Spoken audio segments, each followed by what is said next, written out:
Reading through the Bible in a year, March 9th, Exodus chapter 20, Luke 23, Job 38, and 2 Corinthians chapter 8.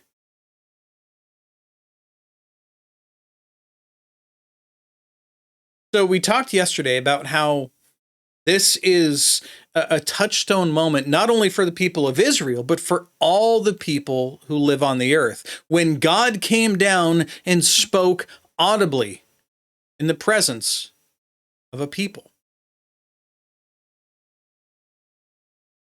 God is on top of this mountain.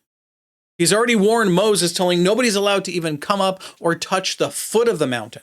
Anybody who does, no one's to touch him, but you have to sling rocks at him until he's dead. Why? Because the holiness has transferred to that person. He is not permitted to have it.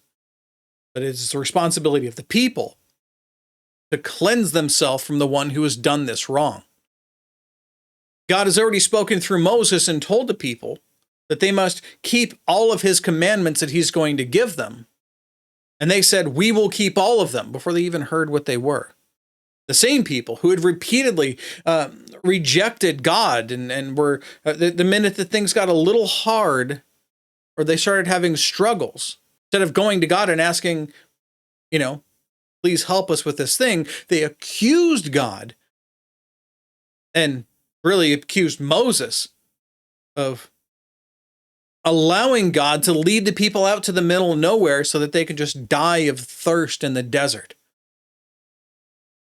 And this comes up repeatedly in the future. But here is God now. He warned them, prepare yourselves for 3 days. Prepare yourselves, because on the third day, I am going to come and make my presence known to you, and I will speak directly to you as I have been speaking to Moses. So they cleanse themselves, they wash themselves, they wash their clothing to be prepared for this. And on the morning of this third day, they get up, and on top of the mountain, flame, fire, smoke. There's an earthquake that goes the whole time. And there's this horn that gets louder and louder and louder, continually blowing the whole time. And God finally speaks to the people. For the first time, they hear God speaking to them in their own language. Verse 1, and God spoke all these words, I am the Lord your God, who brought you out of Egypt, out of the land of slavery. You shall have no other gods before me. You shall not make for yourself an idol in the form of anything in heaven above, or on the earth beneath, or in the waters below. You shall not bow down to them or worship them, for I, the Lord your God, am a jealous God, punishing the children of the sin, or for the sin of the fathers to the third and fourth generation of those who hate me, but showing love to 1,000 generations of those who love me and keep my commandments. Now we hear this line, jealousy, and we immediately go, oh, how petty is God? Oh, I'm jealous. No, that's not what he's saying. Today, we conflate jealousy to the same thing as envy. They're two completely different things. Envy is rooted in covetousness. It's looking at what someone else has and saying, it's not fair that they have that. I should have that thing. You don't deserve that thing, but you want it anyway.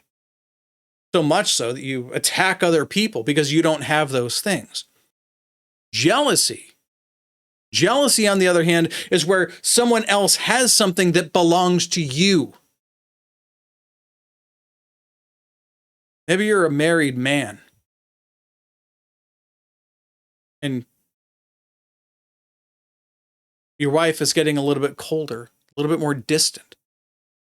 Come to find out, there's some other guy who's been talking to her, been texting her.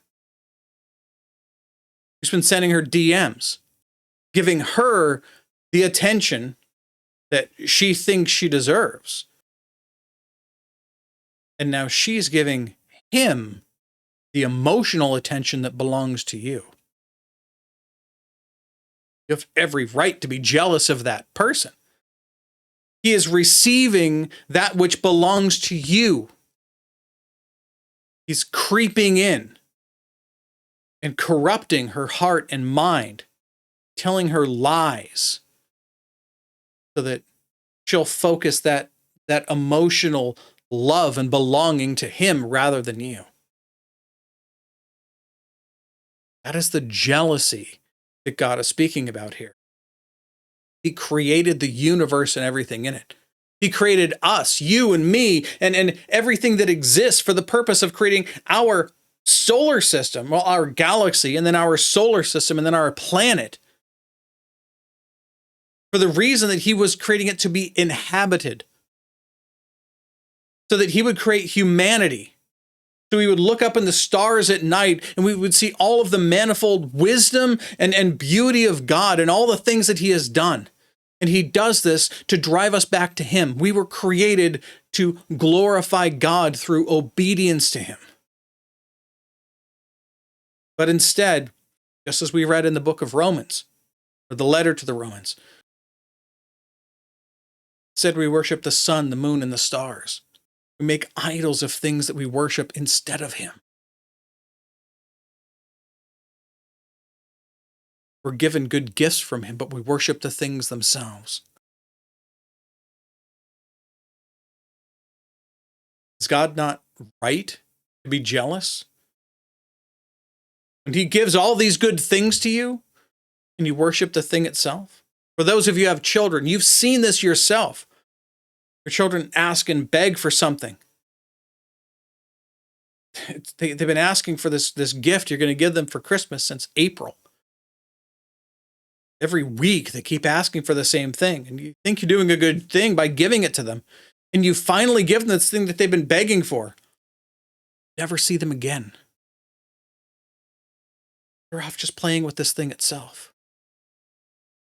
You were a means to an end to receive that thing, and they don't even care about you anymore. I mean, sure, don't get me wrong. They're glad to have that gift, and it's a nice thing to give a gift to your children.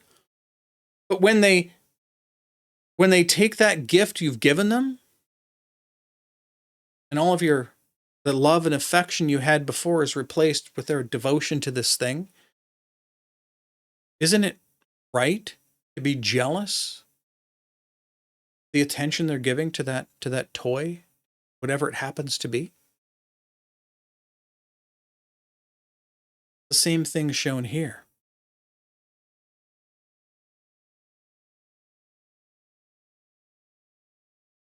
Third commandment.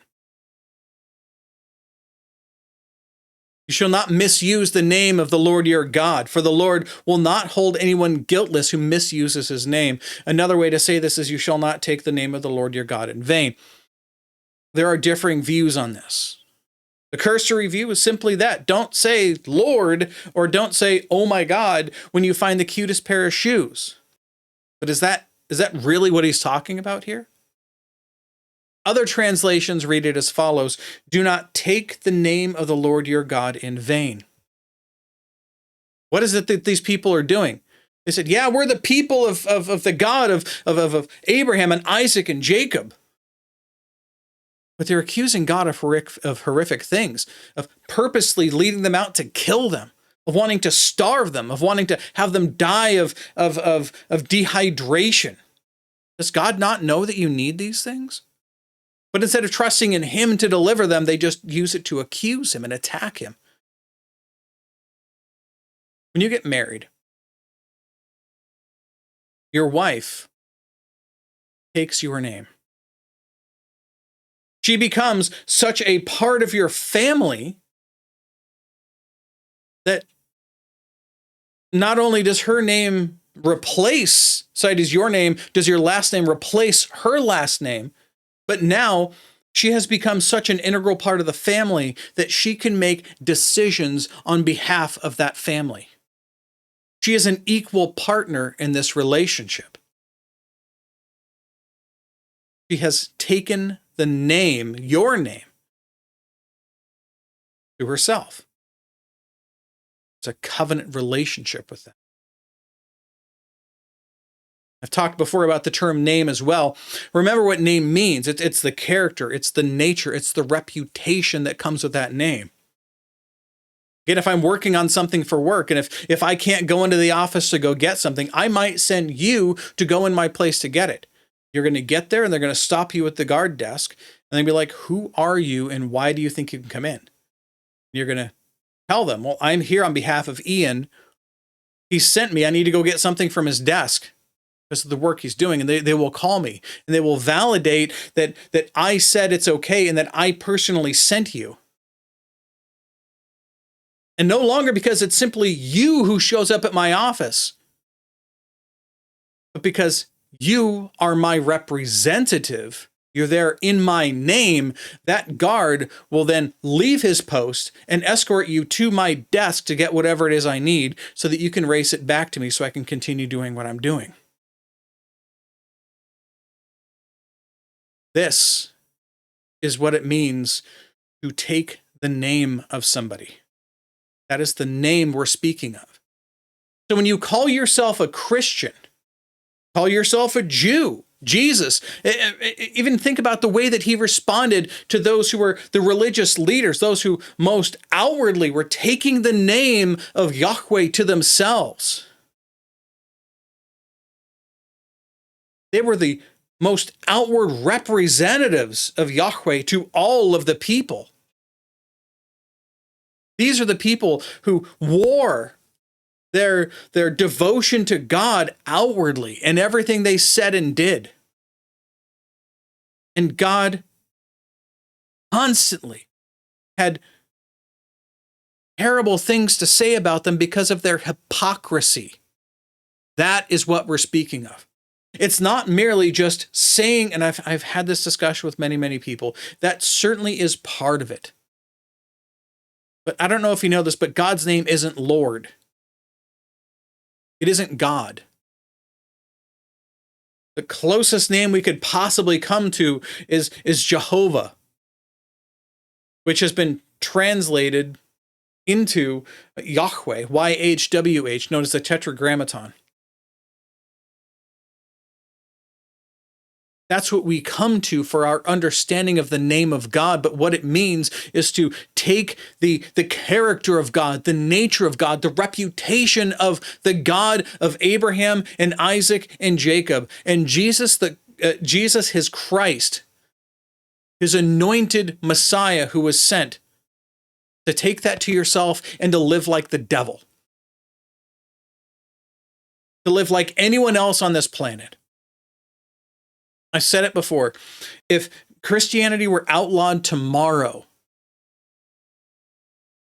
if there isn't enough evidence, I'm not talking books on your shelves. I'm not talking time spent in a pew. I'm not even talking really about time spent giving, or donating money or spending time, within your church or within the community or things like that. I'm talking really, truly within your heart. If there isn't enough evidence to convict you of being a Christian, are you a Christian at all? If not, you might be the one violating this commandment we see here, the third commandment. Number 4, remember the Sabbath day by keeping it holy.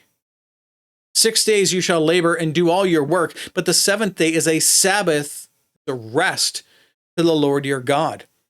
On it you shall not do any work, neither you, nor your son, nor your daughter, nor your manservant, nor your maidservant, nor your animals, nor the alien within your gates. That's a sojourner, someone who's come from another land to work among you. For in 6 days the Lord made the heavens and the earth, the sea, and all that is in them, but he rested on the seventh day. Therefore, the Lord blessed the Sabbath day and made it holy. And what's this about? Simple enough. It isn't just about having your weekend. It's about resting from work. When we see this, it's about trusting in God to meet your needs. when we see this happening, the society that they live in, you worked 7 days a week. There was no break. There was no, it's not even about the break itself. But people would typically work 12 to 14 hours a day, all day long, 7 days in a row. But what God is doing here is he's forcing them to have a day of rest. We've already seen that with the manna.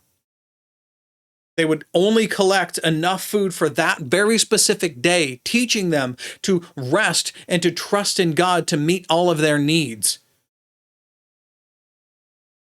But on the day before the Sabbath, they would collect twice as much. Whatever they made would last. They would have to make their food the first day, so the day before the Sabbath, so they're not cooking or doing any work on the Sabbath itself. But this is them trusting in God to meet their needs.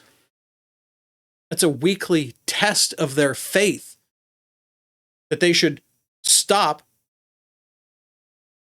and trust that God will meet all of the needs that they have. Well, what is this in today's Christian age? Today, for a Christian, our Sabbath rest is Jesus, the Christ of God. He has already completed all of the work for us for our salvation. He has taken it upon himself. He has perfectly fulfilled the law in our place. We've read about that through Romans. And in 1st and now in 2nd Corinthians, we're seeing the same precepts being shown to us repeatedly. So what is Sabbath rest for a Christian? It's to stop trying to achieve or maintain your salvation before God. It's acknowledging that his work is complete. What he has done in your behalf has fulfilled the whole law. It's about simply living in obedience to God from then on out. Not perfectly, obviously. We can't do that until we pass through the veil of death and enter into eternity. But until it happens, we serve God by taking care of those in our circle of influence, using the gifts that he has given us to serve those within our community, within our home, within our church, and within our community. And we're simply trusting in his finished work on our behalf and not working to obtain or maintain our salvation any longer. It's the 4th commandment. 5th commandment. Honor your father and mother so that you may live long in the land the Lord your God is giving you. Talk about this as we read through the message that Jesus gave. The people were basically just telling their synagogue, you take care of my father and mother, and I will give you the money that I would have been investing in taking care of them. I'll give it to you, and you do it for me. This is them abandoning this. I mean, certainly there is a cursory, surface level point of honoring your father and mother, doing what they tell you to. But the point being made is that because they took care of you, you also take care of them. When they get old and can't take care of themselves anymore, the firstborn is to bring them into his house and to take care of them and their needs. And another nice thing that comes from that is that now you have a multi-generational household. Your parents are able to take care of the needs of your children as well. They can help in raising and nurturing of your children. This is another blessing that you may have, so you may live long in the land the Lord your God is giving you. Now, the first 4, those are vertical, between us and God.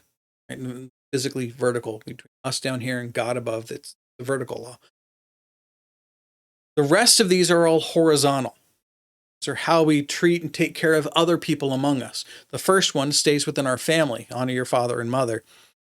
The second one continues on. This is, as we read through this is what the wise person who's the expert in the law told Jesus. You must love the Lord your God with all your heart, soul, mind, and strength. It's the first part. Second part is to love your neighbor as do yourself. Came right out and said, this is the fulfillment of all of the law and the prophets. Read that second part. You shall not murder. No, it doesn't say you shall not kill. There is righteous killing. There is righteous anger. There is no murder.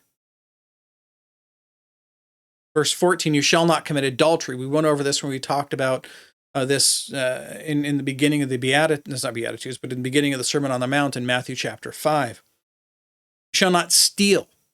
You shall not give false testimony against your neighbor. Don't lie.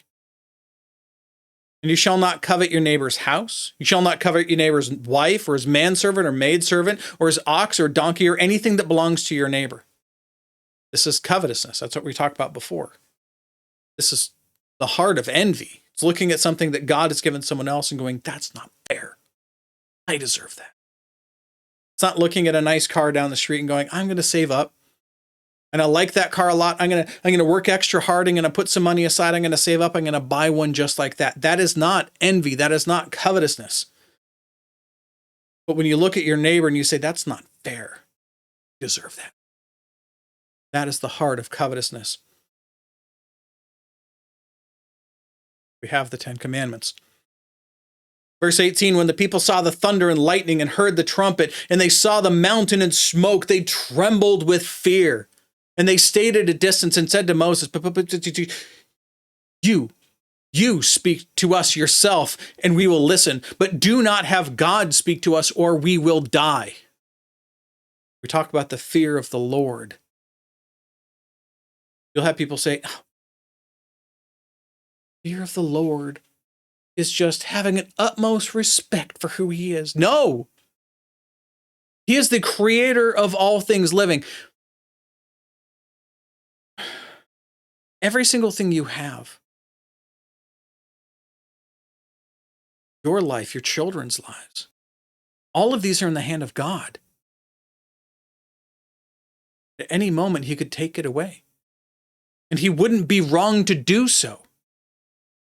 Every moment you have, from the moment you were born until the moment you die, is a gift from God. This is what it means to live in fear of God, to understand truly who he is. When he stood before this people in the flame and fire and smoke and the horn that's constantly blowing and the earthquake and everything else that's happening around them and terrifying them, he was showing them who he is. He is terrifying.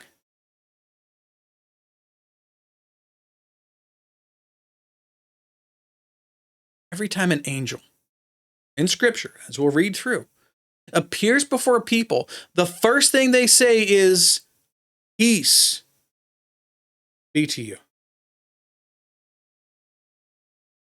Common parlance, he's saying, calm the heck down. Why? Because someone who has spent time in the presence of God, who is absorbed, as Moses will do here later, he's going to physically glow from spending time in the presence of God. The glory of God will be absorbed by his skin and radiated outward, such that the people are so afraid of him, he has to wear a veil over his face so that they could even be in presence with him. And yet, when an angel who spends hundreds or thousands of years in the presence of God is sent down to speak to one of us for any reason at all, this is recorded in Scripture. Again, this basically never happens. The fact that it was recorded in Scripture is what makes it shocking that it happened at all. But when they come, radiating the presence of God among you, it terrifies the people. In Isaiah 6, Isaiah was taken up into heaven. He saw the glory of God's temple in heaven. He was terrified. And immediately, his deepest sin became immediately known to him. And he said, I am a man of unclean lips, and I come from a land of people who have unclean lips.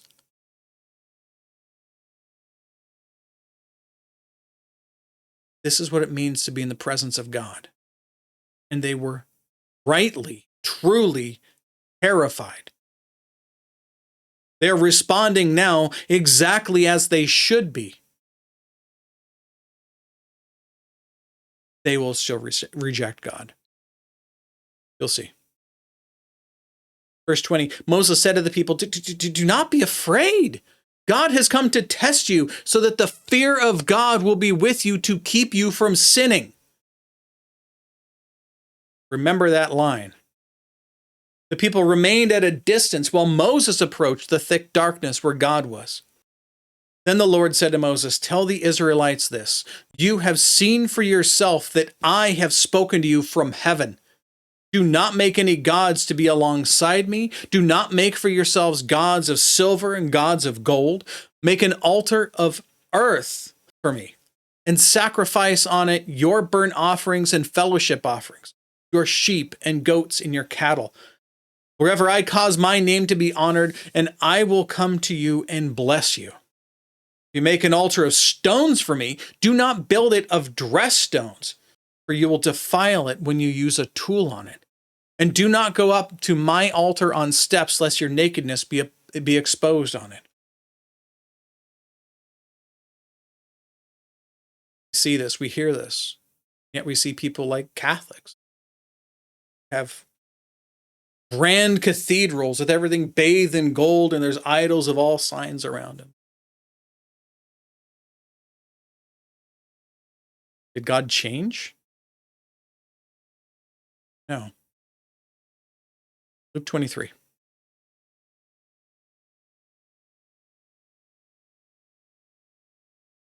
For reference, me only taking 27 minutes on Exodus 20? Woo! Man, I tell you, I think that's a record. I think that's the fastest I've gotten through that. All right, let's go on. Luke chapter 23, verse 1. Then the whole assembly rose and led Jesus to Pilate. They began to accuse him, saying, we have found this man subverting our nation. He opposes payment of taxes to Caesar and claims to be Christ, a king. Is this true? No. Does he claim to be the Christ of God? Yes. But did he say that you shouldn't pay taxes to Caesar? No. Verse 3, so Pilate asked Jesus, are you the king of the Jews? It is as you say, Jesus replied. Then Pilate announced to the chief priests and the crowd, I find no basis for a charge against this man. But they insisted he stirs up all the people all over Judea by his teaching. He started in Galilee and has come all the way here. On hearing this, Pilate asked if the man was a Galilean. When he heard that Jesus was under Herod's jurisdiction, he sent him to Herod, who was also in Jerusalem at the time. When Herod saw Jesus, he was greatly pleased because for a long time he had been wanting to see him. From what he had heard about him, he hoped to see him perform some miracle. He wanted to see some trick. He plied him with many questions, but Jesus gave him no answer. The chief priests and the teachers of the law were standing there, vehemently accusing him. Then Herod and his soldiers ridiculed and mocked him, dressing him in an elegant robe, and they sent him back to Pilate. That day, Herod and Pilate became friends.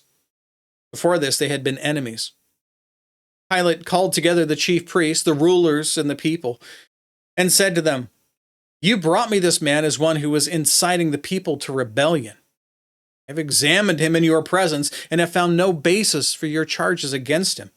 Neither has Herod, for he sent him back to us. As you can see, he has done nothing to deserve death. Therefore, I will punish and release him. With one voice, they began to cry out, away with this man, which means away with him from the earth, or let him be killed. Release Barabbas to us. Barabbas had been thrown into prison for an insurrection in the city and for murder. Wanting to release Jesus, Pilate appealed to them again, but they kept shouting, crucify him, crucify him. The third time he spoke to them, why? What crime has this man committed? I have found in him no grounds for the death penalty. Therefore, I will have him punished and then release him. With loud shouts, they insistently demanded that he be crucified. Their shouts prevailed. But Pilate granted them decided to grant them their demand. He released the man who had been thrown into prison for insurrection and murder, the one whom they asked for, and surrendered Jesus to their will. As they led him away, they seized Simon of Cyrene, who was on his way in from the country, and put the cross on him and made him carry it behind Jesus. A large number of people followed him, including women who mourned and wailed for him. Jesus turned and said to them, "Daughters of Jerusalem, do not weep for me, weep for yourselves and for your children. For the time will come when you will say, 'Blessed are the barren women, the wombs that never bore, and the breasts that never nursed.' Then they will say to the mountains, 'Fall on us,' to the hills, 'Cover us.' For if the men do these things when the tree is green, what will happen when it is dry?" 2 other men, both criminals, were also led out with him to be executed. When they came to the place called the Skull, or Golgotha, there they crucified him, along with the criminals, one on his right and the other on his left. Jesus said, "Father, forgive them, for they do not know what they are doing." They divided up his clothing by casting lots. People stood watching, and the rulers even sneered at him. They said, "He saved others. Let him save himself if he is the Christ of God, his chosen one." The soldiers also came up and mocked him. They offered him wine vinegar and said, "If you are the king of the Jews, save yourself." There was a written notice above him which read, "This is the King of the Jews." One of the criminals who hung there hurled insults at him. "Aren't you the Christ? Save yourself and us." But the other criminal rebuked him. "Do you fear God?" he said, "since you are under the same sentence? You are punished justly, for we are getting what our deeds deserve, but this man has done nothing wrong." Then he said, "Jesus, remember me when you come into your kingdom." And Jesus answered him, "I tell you the truth. Today you will be with me in paradise." It was now about the 6th hour, so noonish, and darkness came over the whole land until the 9th hour, about 3 p.m., so normally the brightest, hottest part of the day. But the sun stopped shining, and the curtain of the temple was torn in two. Jesus called out with a loud voice, "Father, into your hands I commit my spirit." When he had said this, he breathed his last. The centurion, seeing what had happened, praised God and said, "Surely this was a righteous man." When all the people who had gathered to witness this sight saw what had taken place, they began to beat their breasts and went away. But all those who knew him, including the women who had followed him from Galilee, stood at a distance watching these things. Now there was a man named Joseph, a member of the council, a good and upright man, who had not consented to their decision and action. He came from the Judean town of Arimathea, and he was waiting for the kingdom of God.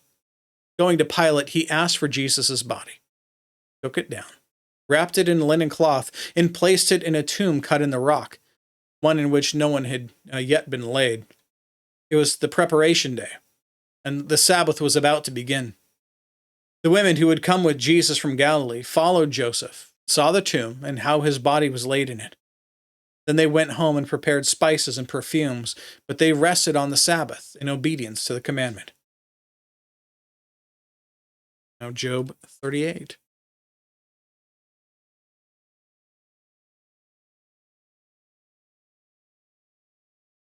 Now God replies, "Then the Lord answered Job out of the storm. He said, 'Who is this that darkens my counsel with words without knowledge? Brace yourself like a man. I will question you. You shall answer me. Where were you when I laid the earth's foundation? Tell me if you understand. Who marked off its dimensions? Surely you know. Anybody who ever accuses God? Who looks up to the heavens and says, 'You owe me an explanation for things.' Atheists, agnostics, angry about things that have happened to them in their lives here on the earth, expecting that when they die, they're going to have a thing or two to tell God about how he handled their lives.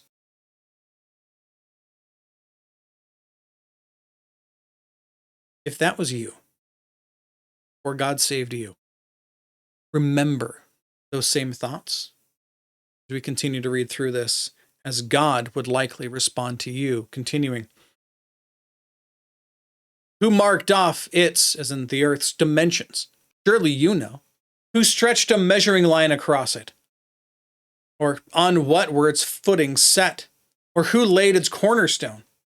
When the morning stars sang together and all the angels shouted for joy? Who shut up the sea behind doors when it burst forth from the womb? When I made the clouds its garment and wrapped it in thick darkness? When I fixed limits for it and set its doors and bars in place? When I said, this far you may come and no farther? Here is where your proud waves halt. Have you ever given orders to the morning, or shown the dawn its place, that I might take the earth by the edges and shake the wicked out of it? The earth takes shape like clay under a seal. Its features stand out like those of a garment. The wicked are denied their light, and their upraised arm is broken.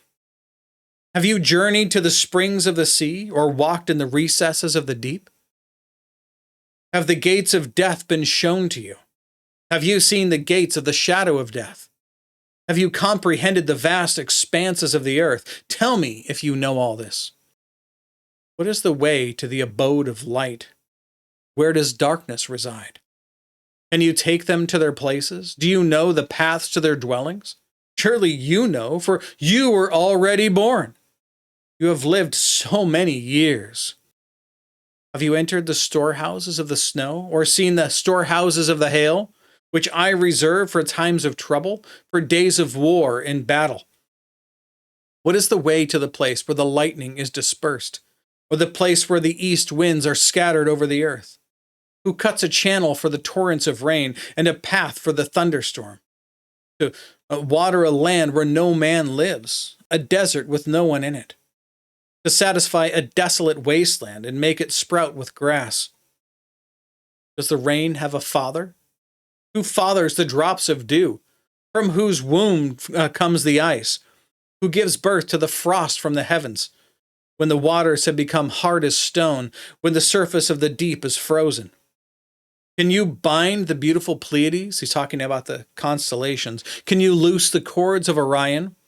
Can you bring forth the constellations in their seasons, or lead out the bear with its cubs? Do you know the laws of the heavens? Can you set up God's dominion over the earth? Can you raise your voice to the clouds and cover yourself with a flood of water? Do you send the lightning bolts on their way? Do they report to you, here we are? Who endowed the heart with wisdom, or gave understanding to the mind? Who has the wisdom to count the clouds? Who can tip over the water jars of the heavens when the dust becomes hard and the clods of the earth stick together?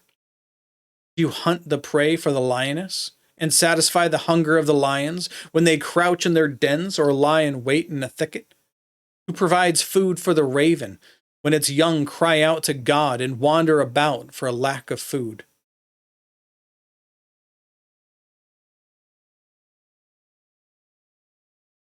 God will continue tomorrow. Now, 2 Corinthians chapter 8.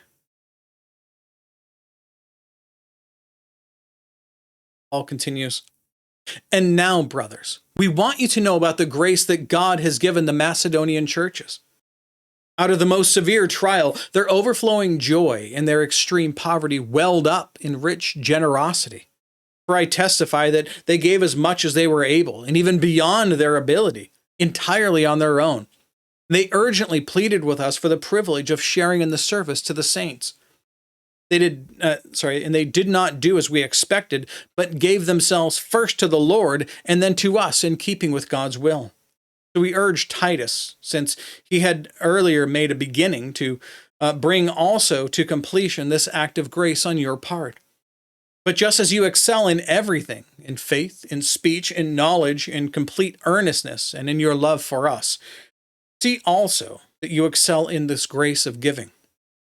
I'm not commanding you, but I want to test the sincerity of your love by comparing it with the earnestness of others. For you know the grace of our Lord Jesus Christ, that though he was rich, Yet for your sakes he became poor, so that you, through his poverty, might become rich. Here's my advice about what is best for you in this matter. Last year, you were the first not only to give, but also to have the desire to do so. Now finish the work, so that your eager willingness to do it may be matched by your completion of it, according to your means. For if the willingness is there, the gift is acceptable, according to what one has, not according to what he does not have. Our desire is not that others might be relieved while you are hard pressed, but that there might be equality. At the present time, your plenty will supply what they need, so that in turn their plenty will supply what you need. Then there will be equality. As it is written, he who gathered much did not have too much, and he who gathered little did not have too little. I thank God, who put it into the heart of Titus the same concern I have for you. For Titus not only welcomed our appeal, but he is coming to you with much enthusiasm and on his own initiative. And we were sending along with him the brother who is praised by all the churches for his service to the gospel. What is more, he was chosen by the churches to accompany us as we carry the offering, which we administer in honor to the Lord himself, and to show our eagerness to help. We want to avoid any criticism by the way of the way we administer this liberal gift. For we are taking pains to do what is right, not only in the eyes of the Lord, but also in the eyes of men. In addition, we are sending with them our brother, who has often proved to us in many ways that he is zealous, and now even more so because of his great confidence in you. As for Titus, he is my partner and fellow worker among you. As for our brothers, they are representatives of the churches, an honor to Christ. Therefore, show these men the proof of your love and the reason for our pride in you, so that the churches can see it. That's it. That's all the reading and all of the notes for today. God willing, we'll be back tomorrow. Behold, the word of the Lord.